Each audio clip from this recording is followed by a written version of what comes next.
வணக்கம். அதிரடியின் இன்றைய முக்கிய செய்திகள். முதலில் தலைப்புச் செய்திகள்.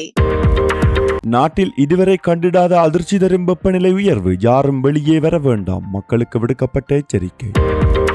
ஜாலில் விகாரைக்கு தண்ணீர் எடுக்கச் சென்ற சிறுமி, பிக்கு ஒருவர் செய்த மோசமான செயல், வெளியான அதிர்ச்சி சம்பவம். இந்தியாவின் ராமநாதபுரத்தில் இருந்து இலங்கைக்கு கடத்தவிருந்த பெறுமதி வாய்ந்த சட்டவிரோத பொருட்கள் திடீரென சுற்றி வளைத்த அதிகாரிகள். பரிசு பொருட்கள் கிடைத்துள்ளதாக வரும் குறும் செய்தி, அடுத்தடுத்து வங்கி கணக்குகளில் இருந்து மாயமான பணங்கள், மக்களை அவதானம், விடுக்கப்பட்ட எச்சரிக்கை. அனைத்து விடயங்களிலும் இலங்கையோடு தோளோடு தோள் நிற்கும் இந்தியா, திடீரென விரைந்த எரிபொருள் கப்பல், கொண்டுவரப்பட்ட டன் கணக்கான டீசல்கள். சுற்றுலா விசாவில் நாட்டிற்கு வந்து மோசமான செயற்பாடுகளில் ஈடுபட்ட சீன நாட்டவர்கள் அனைவரையும் கைது செய்து நாடு கடத்திய அரசாங்கம். சர்வதேச சந்தையில் திடீரென அதிகரித்த தங்கத்தின் விலை, இலங்கையிலும் பதிவான மாற்றம், நகை பிரியர்களுக்கு வெளியான அறிவிப்பு. பல்வேறு பொருட்களை மக்களின் அத்தியாவசிய தேவையாக அறிவித்த ஜனாதிபதி அனுர, விடுக்கப்பட்ட வேண்டுகோள். நாட்டில் அடுத்தடுத்து வரும் பண்டிகை காலம், பல்வேறு பகுதிகளில் குவிக்கப்பட உள்ள போலீஸ் படையினர், வெளியான அறிவிப்பு. ராஜபக்சர்களின் சந்தர்ப்பவாத அரசியலை புறக்கணிக்க வேண்டும், அனுர அரசிற்கு அறிவுரை கூறும் முக்கிய புள்ளி, வெளியிடப்பட்ட மேலும் பல கருத்துக்கள். தொடர்பென விரிவான செய்திகள். விரிவான செய்திகளுக்கு செல்ல முன்னர் இது போன்ற செய்திகளை உடனுக்குடன் அறிந்து கொள்ள எமது அதிரடி சேனலை சப்ஸ்கிரைப் செய்து கொள்ளுங்கள். நாட்டில் எதிர்வரும் நாட்களில் வெப்பநிலை 43 பாகை செல்சியஸை விட அதிகமாக உயரக்கூடும் என்பதால் வெப்பவாதம் ஏற்படும் அபாயம் இருப்பதாக எச்சரிக்கை விடுக்கப்பட்டுள்ளது. பொதுமக்கள் மிகுந்த அவதானத்துடன் இருக்க வேண்டும் என யாழ்ப்பாண பல்கலைக்கழகத்தின் புவியியல் துறை பேராசிரியர் நாகமுத்து பிரதீபராஜா தெரிவித்துள்ளார். அவரது கூற்றின்படி எதிர்வரும் 2ஆம் திகதி முதல் 15ஆம் திகதி வரை சூரியன் இலங்கைக்கு நேரடியாக உச்சமாக அமையும் நிலையில் இருக்கும். ஒவ்வொரு ஆண்டும் ஏப்ரல் மாதத்தின் ஆரம்ப காலத்தில் இலங்கையின் பல பகுதிகளில் சூரியன் கிட்டத்தட்ட 90 பாகை கோணத்தில் அமைவது வழக்கமாகும். இதனால் நாட்டின் பல பகுதிகளில் அதிக வெப்பநிலை நிலவும். இதன் காரணமாக நாளொன்றிற்கான சராசரி வெப்பநிலை 38 முதல் 42 பாகை செல்சியஸ் வரை இருக்கும் என எதிர்பார்க்கப்படுகின்றது. மேலும் பகல் நேரங்களில் அளவிடப்படும் அதிகபட்ச வெப்பநிலை 43 பாகை செல்சியஸை விட கூட அதிகமாக இருக்கக்கூடும் என தெரிவிக்கப்படுகின்றது. பொதுவாக மனித உடல் 40 பாகை செல்சியஸை விட அதிகமான வெப்பநிலையை தாங்க முடியாது. இது பலருக்கு ஆபத்தை ஏற்படுத்தக்கூடிய அளவாகும். 40 பாகை செல்சியஸ் என்பது வெப்பவாதம் ஏற்படும் நிலையாக கருதப்படுவதால் பொதுமக்கள் மிகவும் எச்சரிக்கையுடன் இருக்க வேண்டியது அவசியமாகும். இந்த அதிக வெப்பநிலை வெப்பத்தை எளிதில் உணரும் நபர்களுக்கு அதிக ஆபத்தை ஏற்படுத்தக்கூடும். குறிப்பாக முதியவர்கள், சிறுவர்கள், விசேட தேவையுடையவர்கள் மற்றும் உடலில் நீர்ச்சத்து குறைவாக உள்ளவர்கள் அதிகமாக பாதிக்கப்படும் வாய்ப்பு உள்ளது. யாழ்ப்பாணம் நாவட்குழி பகுதியில் அமைந்துள்ள விகாரையில் இடம்பெற்ற சம்பவம் ஒன்று பரபரப்பை ஏற்படுத்தியுள்ளது. விகாரையில் தங்கியிருந்த இளநிலை பிக்கு ஒருவர் சிறுமியை துஷ்பிரயோகம் செய்த குற்றச்சாட்டில் காவல்துறையினரால் கைது செய்யப்பட்டுள்ளார். சம்பவம் நேற்று இடம்பெற்றதாக தெரிவிக்கப்படுகின்றது. விகாரைக்கு அருகில் வசிக்கும் சிறுமி அங்கு வடிகட்டிய நீரை பெறுவதற்காக சென்றபோது சமீபத்தில் விகாரைக்கு வந்திருந்த இளநிலை பிக்கு அவரை துஷ்பிரயோகம் செய்ததாக குற்றச்சாட்டு முன்வைக்கப்பட்டுள்ளது. இதனைத் தொடர்ந்து பாதிக்கப்பட்ட சிறுமி தனது தாயாரிடம் சம்பவத்தை தெரிவித்துள்ளார். பின்னர் தாயார் சாவகச்சேரி காவல் நிலையத்தில் முறைப்பாடு செய்துள்ளார். முறைப்பாட்டின் அடிப்படையில் விசாரணைகளை மேற்கொண்ட காவல்துறையினர் குறித்த பிக்குவை கைது செய்துள்ளனர். இன்று சாவகச்சேரி நீதவான் நீதிமன்றத்தில் வாசஸ்தலத்தில் முன்னிலைப்படுத்தப்பட்ட அவர் எதிர்வரும் 2ஆம் திகதி வரை விளக்கமறியலில் வைக்க நீதிமன்றம் உத்தரவிட்டுள்ளது.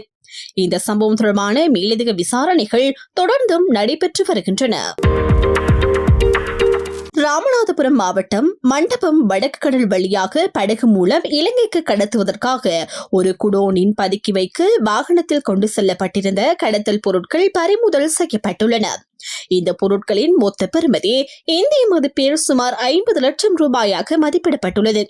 பறிமுதல் செய்யப்பட்ட பொருட்களில் கஞ்சா, சமையல் மஞ்சள், நிலக்கரி மற்றும் வெளிநாட்டு சிகரெட்டுகள் உள்ளிட்டவை அடங்குகின்றன. மரைன் காவல்துறையினர் குறித்த வாகனத்துடன் இந்த பொருட்களை பறிமுதல் செய்துள்ளனர். சம்பவம் தொடர்பாக 2 கைது செய்யப்பட்டு தீவிர விசாரணைக்கு உட்படுத்தப்பட்டுள்ளனர். சம்பவம் தொடர்பில் மேலும் தெரிய வருவதாவது, கீழக்கரை அருகே நேற்று முன்தினம் இரவு தேர்தல் பறக்கும் படை அதிகாரிகள் சோதனை சாவடியில் தீவிர சோதனையில் ஈடுபட்டிருந்தனர். அப்போது அந்த வழியாக சென்ற ஒரு சரக்கு வாகனம் தடுத்து நிறுத்தப்பட்டு சோதனை செய்யப்பட்டது. அந்த வாகனத்தில் சமையல் மஞ்சள் மூட்டைகள் இருந்ததால் அதற்கான ரசீதுகளை அதிகாரிகள் கேட்டுள்ளனர். ஓட்டுநர் உரிய ஆவணங்களை சமர்ப்பித்ததால் வாகனம் அங்கிருந்து அனுப்பி வைக்கப்பட்டது. இருப்பினும் அதிகளவில் மஞ்சள் மூட்டைகள் கொண்டு செல்லப்பட்டிருந்ததால் அதிகாரிகளுக்கு சந்தேகம் எழுந்தது. இது குறித்து மெரைன் காவல் ஆய்வாளர் ஜான்சிராணிக்கு உடனடியாக தகவல் அளிக்கப்பட்டது. இதனையடுத்து அந்த சரக்கு வாகனத்தை மெரைன் காவல்துறையினர் ரகசியமாக பின்தொடர்ந்தனர். மண்டபம் வடக்கு கடற்கரை அருகே உள்ள டி நகர் பகுதியில் அமைந்துள்ள ஒரு குடோனின் வாகனத்தில் இருந்த பொருட்களை இறக்கி பதுக்க முயன்ற போது மெரைன் காவல்துறையினர் அந்த இடத்தை சுற்றி வளைத்தனர். அப்போது வாகனத்தை சோதனை செய்த போது இலங்கைக்கு கடத்துவதற்காக வைக்கப்பட்டிருந்த 2 கிலோ கஞ்சா, 2 டன் எடையுடைய சமையல் மஞ்சள் மூட்டைகள், 10,000 வெளிநாட்டு சிகரெட்டுகள், 100 பண்டல் பீடி, 308 கிலோ நிலக்கரி, 56 லிட்டர் பூச்சிக்கொல்லி, 40 கிலோ ஏலக்காய் மற்றும் 60 கிலோ மஞ்சள் பொடி உள்ளிட்ட பொருட்கள் இருப்பது கண்டறியப்பட்டது. இதனையடுத்து கடத்தல் பொருட்களுடன் வாகனத்தை காவல்துறையினர் பறிமுதல் செய்தனர். மேலும் சரக்கு வாகனத்தின் உரிமையாளர் மற்றும் குடோனின் உரிமையாளர் ஆகிய இருவரையும் கைது செய்து மண்டபம் மெரைன் காவல் நிலையத்தில் வைத்து விசாரணை மேற்கொண்டு வருகின்றனர். மெரைன் காவல்துறையினர் நடத்திய முதற்கட்ட விசாரணைகளில் இந்த கடத்தல் பொருட்கள் அனைத்தும் முதலில் குடோனில் பதுக்கி வைக்கப்பட்டு பின்னர் மண்டபம் வடக்கு கடற்கரை பகுதியிலிருந்து படகின் மூலம் இலங்கைக்கு கடத்த திட்டமிடப்பட்டிருந்தது தெரிய வந்துள்ளது. சமையல் மஞ்சள் மற்றும் கஞ்சா போன்ற பொருட்கள் அடிக்கடி கடத்தப்படும் நிலையில் இம்முறை நிலக்கரி மூட்டைகளும் பறிமுதல் செய்யப்பட்டுள்ளமை பாதுகாப்பு அதிகாரிகள் மத்தியில் பெரும் கவலை ஏற்படுத்தியுள்ளது குறிப்பிடத்தக்கது. எதிர்வரும் பண்டிகை காலத்தை முன்னிட்டு சமூக வலைதளங்கள், குறுஞ்செய்திகள் மற்றும் தொலைபேசி அழைப்புகள் மூலம் இடம்பெறும் பண மோசடிகள் குறித்து பொதுமக்கள் மிகுந்த அவதானத்துடன் இருக்குமாறு தொலைத்தொடர்பு ஒழுங்குமுறை ஆணைக்குழு எச்சரிக்கை விடுத்துள்ளது. இது தொடர்பாக தொலைத்தொடர்பு ஒழுங்குமுறை ஆணைக்குழுவின் முன்னணி தகவல் பாதுகாப்பு பொறியியலாளர் சாருக்கு தமிழ்புல விசேட அறிவிப்பு ஒன்றை வெளியிட்டுள்ளார். அவர் மேலும் தெரிவிக்கையில், வங்கிகள் அல்லது விமான நிலையங்களில் பிரதிநிதிகள் போல நடித்து பொதுமக்களிடமிருந்து தனிப்பட்ட தகவல்கள், கடவுச்சொற்கள் மற்றும் ஒருமுறை பயன்படுத்தப்படும் கடவுச்சொற்கள், அதாவது OTP எண்களை பெற்றுக்கொள்ள முயற்சிகள் இடம்பெறுகின்றன. மேலும் சமூக வலைதளங்கள் வழியாக நம்ப முடியாத அளவிலான தள்ளுபடி விலைகளில் பொருட்களை விற்பனை செய்வதாக கூறி செலவு அட்டை விவரங்களை திருடும் மோசடிகளும் அதிகரித்துள்ளன. அதேபோல் உத்தியோகபூர்வ நிறுவனங்களின் சின்னங்கள் மற்றும் வடிவமைப்புகளைப் போல உருவாக்கப்பட்டு போலி இணையதளங்கள் மூலம் மக்களை ஏமாற்றும் சம்பவங்களும் பதிவாகியுள்ளன. தற்போது மாதத்திற்கு 150 முதல் 200 வரை முறைப்பாடுகள் கிடைக்கின்றன என அவர் தெரிவித்துள்ளார். பண்டிகை காலத்தில் இந்த எண்ணிக்கை மேலும் அதிகரிக்கக்கூடும் எனவும் எச்சரிக்கப்பட்டுள்ளது. இந்த மோசடிகள் இணையதள மோசடி, காதல் மற்றும் நட்புறவு மோசடி, பொதி விநியோக மோசடி மற்றும் போலி முதலீட்டு திட்டங்கள் போன்ற பல்வேறு வடிவங்களில் இடம்பெறுகின்றன. இதேவேளை சந்தேகத்திற்கிடமான அழைப்புகள் அல்லது செய்திகள் கிடைத்தால் பொதுமக்கள் பதற்றமடைய வேண்டாம் எனவும் அறிவுறுத்தப்பட்டுள்ளது. அத்துடன் சம்பந்தப்பட்ட வங்கி அல்லது விமான நிறுவனத்தின் உத்தியோகபூர்வ தொலைபேசி எண்கள் மூலம் தொடர்பு கொண்டு தகவல்களை உறுதிப்படுத்துமாறும் கேட்டுக் கொள்ளப்பட்டுள்ளது. மேலும் எந்த சூழலிலும் தனிப்பட்ட ரகசிய குறியீடுகள் அல்லது கடவுச்சொற்களை அந்நியர்களுக்கு வழங்க வேண்டாம் எனவும் பொதுமக்கள் எச்சரிக்கப்பட்டுள்ளனர். சந்தேகத்திற்கிடமான சம்பவங்கள் ஏதேனும் இடம்பெற்றால் உடனடியாக போலீசாருக்கு தகவல் வழங்குமாறும் அறிவுறுத்தப்பட்டுள்ளது. தொலைத்தொடர்பு ஒழுங்குமுறை ஆணைக்குழு இத்தகைய மோசடிகளை தடுக்கும் வகையில் தேவையான தொழில்நுட்ப உதவிகளை வழங்கினாலும் சம்பந்தப்பட்ட சட்ட நடவடிக்கைகள் போலீசாரால் முன்னெடுக்கப்படும் என சாருக்கு தமிழ்புல மேலும் தெரிவித்துள்ளார். இந்திய அரசின் விசேட ஒத்துழைப்புடன் இந்திய எண்ணெய் நிறுவனத்திற்கு சொந்தமான பாரிய எரிபொருள் கப்பல் ஒன்று கொழும்பு துறைமுகத்தை வந்தடைந்துள்ளது. நேற்று ஞாயிற்றுக்கிழமை பிற்பகல் 1:30 அளவில் ஹரி ஆனந்த் என்ற பெயருடைய எரிபொருள் கப்பல் கொழும்பு துறைமுகத்தை வந்தடைந்ததாக துறைமுகம் மற்றும் சிவில் விமான சேவைகள் அமைச்சு உறுதிப்படுத்தியுள்ளது. இந்த கப்பலில் 18,000 மெட்ரிக் டன் டீசல் மற்றும் 18,000 மெட்ரிக் டன் 92 ரக பெட்ரோல் உள்ளிட்ட மொத்தம் 36,000 மெட்ரிக் டன் எரிபொருள் கொண்டு வரப்பட்டுள்ளது. இலங்கை மற்றும் இந்தியா இடையிலான உயர்மட்ட ராஜதந்திர உறவுகளின் பலனாக லங்கா ஐஓசி நிறுவனத்திற்கு இந்த எரிபொருளை வழங்க இந்திய எண்ணெய் நிறுவனம் தீர்மானித்துள்ளது. மேலும் எதிர்வரும் 1 மாத காலத்திற்குள் வெவ்வேறு நாடுகளிலிருந்து மேலும் 10 எரிபொருள் கப்பல்கள் இலங்கையை வந்தடைய உள்ளதாக தெரிவிக்கப்படுகின்றது. இதன் மூலம் நாட்டில் எரிபொருள் தட்டுப்பாடு இல்லாமல் விநியோகத்தை தொடர முடியும் என அதிகாரிகள் நம்பிக்கை வெளியிட்டுள்ளனர். தற்போது உள்ள டீசல் கையிருப்பு ஏப்ரல் மாதம் நடுப்பகுதி வரை போதுமானதாக இருக்கும் என இலங்கை பெட்ரோலிய கூட்டுத்தாபனம் தெரிவித்துள்ளது. அத்துடன் ஜூன் மாதம் வரை விநியோகத்தை உறுதிப்படுத்தும் அளவில் போதிய அளவு பெட்ரோல் கையிருப்பும் இருப்பதாகவும் அந்த கூட்டுத்தாபனம் மேலும் குறிப்பிட்டுள்ளது. நாட்டில் சட்டவிரோதமாக தங்கிய சீன குடியிருப்பாளர்கள் 125 பேர் நாடு கடத்தப்பட்டனர். நாட்டில் சட்டவிரோதமாக தங்கியிருந்த 125 சீன நாட்டினர் இன்று காலை சீனாவுக்கு திருப்பி அனுப்பப்பட்டுள்ளனர். சுற்றுலா விசாக்களில் நாட்டிற்கு வந்த இணையவழி நிதி மோசடியில் ஈடுபட்டதாக குற்றச்சாட்டை சமாளிக்கும் போது குடிவரவு மற்றும் குடியகழ்வுத்துறையினரால் கைது செய்யப்பட்டு தடுத்து வைக்கப்பட்டிருந்தனர். அவர்களில் 6 பேர் சீன பெண்களாக இருப்பதாகவும் தெரிவிக்கப்பட்டுள்ளது. குடிவரவு மற்றும் குடியகழ்வு திணைக்களத்தின் புலனாய்வு பிரிவை சேர்ந்த அதிகாரிகள் குழுவினால் அவர்கள் நேற்று கைது செய்யப்பட்டனர். இதன் பிறகு குடிவரவு மற்றும் குடியகழ்வு திணைக்களத்தின் தலைமை கட்டுப்பாட்டாளரின் உத்தரவின் பேரில் அவர்கள் நாட்டிலிருந்து நாடு கடத்தப்படும் வரை வெளிசர தடுப்பு மையத்தில் தடுத்து வைக்கப்பட்டனர். இலங்கையில் உள்ள சீன தூதரகம் இது குறித்து நாட்டிற்கு தகவல் வழங்கியதும் இந்த குழுவினரை அழைத்து செல்ல கட்டுநாயக்க விமான நிலையத்திற்கு சிறப்பு விமானம் அனுப்பப்பட்டது. அதே விமானத்தில் அந்நாட்டை சேர்ந்த மருத்துவர்கள் குழுவும் குடிவரவு மற்றும் குடியகழ்வு திணைக்கள அதிகாரிகள் குழுவும் கட்டுநாயக்க விமான நிலையத்திற்கு வந்துள்ளனர் என தகவல் கிடைக்கின்றது. சர்வதேச சந்தையில் இன்று தங்கத்தின் விலை அதிகரிப்பை பதிவு செய்துள்ளது. அதன்படி உலக சந்தையில் ஒரு ஹவுன்ஸ் தங்கம் 4511 அமெரிக்க டாலர்கள் விலையில் பதிவாகியுள்ளது. நேற்றைய தினம் இது 4493 டாலராக இருந்ததை ஒப்பிடுகையில் விலை உயர்வு ஏற்பட்டுள்ளது. அதே நேரத்தில் வெள்ளியின் விலை ஒரு அவுன்ஸுக்கு 70.33 அமெரிக்க டாலர்களாக பதிவாகியுள்ளது. இலங்கையில் கொழும்பு செட்டியார் திரு தகவலின்படி இன்றைய தினம் 22 கரட் தங்க பவுன் ஒன்றின் விலை 3,58,800 இலங்கை ரூபாயாக உள்ளது.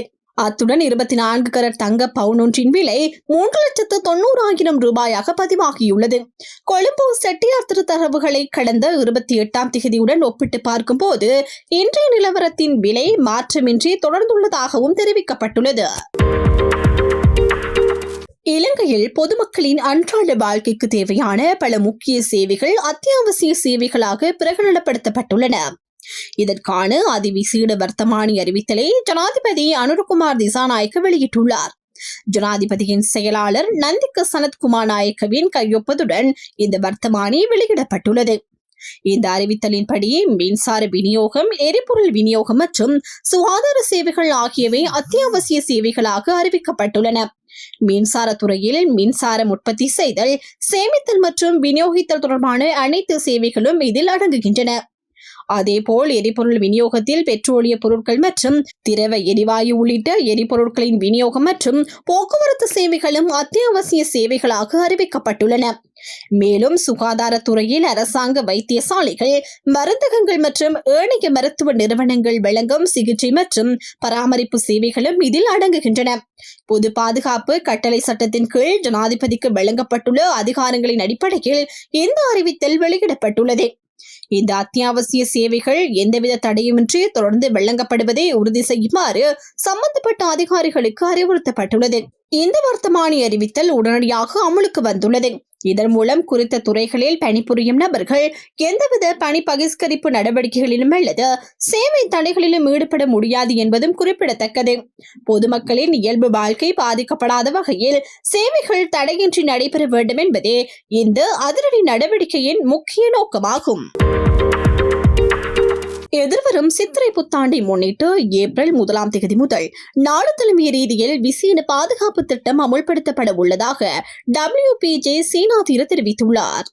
புத்தாண்டு காலத்தில் பொதுமக்களின் நடமாட்டம் மற்றும் வாகன போக்குவரத்து அதிகரிக்கும் நிலையில் மேலதிக போக்குவரத்து போலீஸ் அதிகாரிகள் மற்றும் பாதுகாப்பு படையினர் கடமையில் ஈடுபடுத்தப்பட உள்ளனர். குறிப்பாக கொழும்பு உள்ளிட்ட பிரதான நகரங்கள், தொடருந்து நிலையங்கள், பிரதான பேருந்து நிலையங்கள், வர்த்தக மையங்கள் ஆகிய இடங்களை மையப்படுத்தி விசேட போக்குவரத்து கட்டுப்பாடுகள் மற்றும் பாதுகாப்பு நடவடிக்கைகள் முன்னெடுக்கப்பட உள்ளன. பொதுமக்களின் பாதுகாப்பை உறுதிப்படுத்துவதே இந்த திட்டத்தின் முக்கிய நோக்கமாகும். இந்த பாதுகாப்பு திட்டம் ஏப்ரல் 1ஆம் தேதி முதல் ஆரம்பமாகி புத்தாண்டு கொண்டாட்டங்கள் முடிந்து மக்கள் மீண்டும் நகரங்களுக்கு திரும்பும் வரை தொடர்ச்சியாக அமலில் இருக்கும் என WPG சேனாதீரு மேலும் தெரிவித்துள்ளார். உலகிற்கு பாரிய தாக்கங்களை ஏற்படுத்தி வரும் மத்திய கிழக்கு யுத்த சூழ்நிலைக்கிடையில் நாமல் ராஜபக்ச உள்ளிட்ட எதிர்க்கட்சியினர் முன்னெடுத்து வரும் சந்தர்ப்பவாத அரசியலை புறக்கணிக்க வேண்டும் என முன்னாள் அமைச்சர் மற்றும் சட்டத்திரணி அலி ஷப்ரி தெரிவித்துள்ளார். அத்துடன் நாட்டின் தற்போதைய நிலையை முன்னிட்டு அரசாங்கம் உடனடியாக சில முக்கியமான தீர்மானங்களை எடுக்க வேண்டிய அவசியம் இருப்பதாகவும் அவர் வலியுறுத்தியுள்ளார். ஊடகவியலாளர் சந்திப்பொன்றில் கருத்து தெரிவித்த அவர், இலங்கைக்கு முன்னிலையில் உள்ள சவால்களை சமாளிக்க சில பொதுமக்களுக்கு பிரதிபலமில்லாத தீர்மானங்களையும் தாமதமின்றி நடைமுறைப்படுத்த வேண்டும் என குறிப்பிட்டார். அவர் முன்வைத்த பரிந்துரைகளில் வாகன இறக்குமதியை முழுமையாக நிறுத்துதல் மற்றும் ஆடம்பர பொருட்களின் இறக்குமதியை கட்டுப்படுத்தல் ஆகியவை முக்கியமானவை என தெரிவிக்கப்பட்டுள்ளது. இதன் மூலம் எரிசக்தி பயன்பாட்டை குறைக்க முடியும் என்றும் வெளிநாட்டு செலாவணியை பாதுகாக்க முடியும் என்றும் அவர் சுட்டிக்காட்டியுள்ளார். மேலும் தற்போதைய கடினமான சூழ்நிலைகளிலும் அரசு சேவைகள் வாரத்தின் 5 நாட்களும் தடையின்றி நடைபெற வேண்டும் என அவர் வலியுறுத்தியுள்ளார். அதேபோல் அரசு மற்றும் தனியார் துறைகளின் பொருளாதார செயல்பாடுகள் உயர்ந்த பட்ச செயல்திறனுடன் தொடர வேண்டும் என்றும் அவர் குறிப்பிட்டுள்ளார். முன்னாள் ஜனாதிபதி கோட்டாபய ராஜபக்சவின் சட்டத்திறனியாக பணியாற்றியதுடன் அவரது ஆட்சி காலத்தில் நீதி, வெளிவிவகாரம் மற்றும் பொருளாதார அபிவிருத்தி அமைச்சராகவும் செயல்பட்ட அலி ஷப்ரி முன்வைத்துள்ள இந்த கருத்துக்கள் பலராலும் வரவேற்கப்படுகின்றன. இத்துடன் அதிரடியின் இன்றைய முக்கிய செய்திகள் நிறைவடைகின்றன. எமது செய்தி தொடர்பான உங்களுடைய கருத்துக்களை மறக்காமல் கமெண்டில் பதிவிடுங்கள். மேலும் இது போன்ற செய்திகளை உடனுக்குடன் அறிந்து கொள்ள எமது அதிரடி சேனலை சப்ஸ்கிரைப் செய்து கொள்ளுங்கள்.